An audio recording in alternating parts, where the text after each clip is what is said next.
দেশ জুড়ে চলমান কোটা বিরোধী আন্দোলনে এখন পর্যন্ত ৫ জন নিহত এবং ১৬ জন গুলিবিদ্ধ সহ অসংখ্য আহত হয়েছে।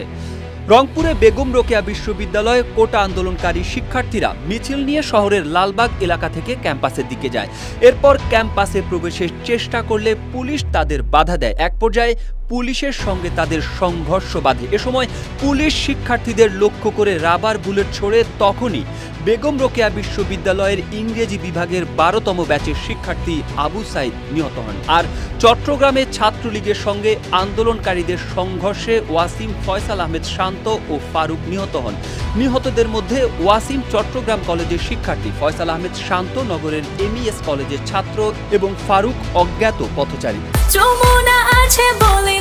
যমুনা রেফ্রিজারেটর, খাবার ফ্রেশ তো লাইফ জম্পেশ।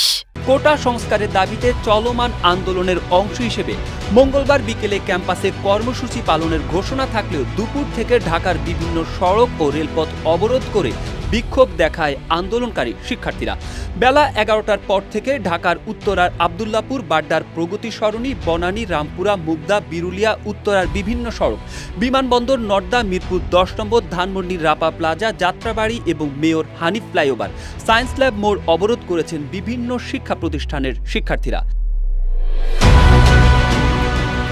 রাজধানীর চাংখারপুল মোড় পুলিশ সদস্যের উপস্থিতিতে আন্দোলনরত শিক্ষার্থী ও ছাত্রলীগের সংঘর্ষে রণক্ষেত্রে পরিণত হয়।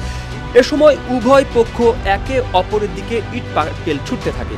কিছুক্ষণ পরপর ছাত্রলীগের নেতাকর্মীদের ককটেল বিস্ফোরণ ঘটাতে দেখা যায়।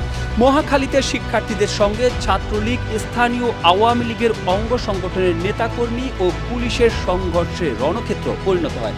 এ সময় মহাখালী পুলিশ বক্সের সামনে দুটি মোটর সাইকেলে আগুন দেয় দুর্বৃত্তরা। রাজধানীর ব্যস্ততম এলাকা সায়েন্স ল্যাব মোড়, এখানে কোটা বিরোধী আন্দোলনকারী শিক্ষার্থীদের সমর্থন করে ideal college, Dhaka city college, Dhaka college এবং মুন্সি আব্দুর রউফ কলেজের উচ্চ মাধ্যমিক শ্রেণীর শতাধিক শিক্ষার্থী অবস্থান নেয়। কিন্তু ছাত্রলীগের নেতাকর্মীদের একটি দল শিক্ষার্থীদের দিকে ধেয়ে এলে ধাওয়া পাল্টা ধাওয়া শুরু হয়। এছাড়াও রাজশাহী বিশ্ববিদ্যালয়ের ছাত্রলীগের সভাপতি, সম্পাদকের কক্ষসহ আনুমানিক ১০টি কক্ষ ভাঙচুর করেছে। এ সময় ছাত্রলীগের নেতাকর্মীরা ক্যাম্পাস থেকে পালিয়ে যায় বলে জানা গেছে। আজ সারা দিন ব্যাপী এই সংঘর্ষে পরিস্থিতি কতটা ভয়াবহ ছিল তা বোঝা যায় বিজেপি মোতায়েন করা দেখে। ইতিমধ্যে ঢাকা, চট্টগ্রাম, রাজশাহী ও বগুড়ায় বিজেপি মোতায়েন করা হয়েছে।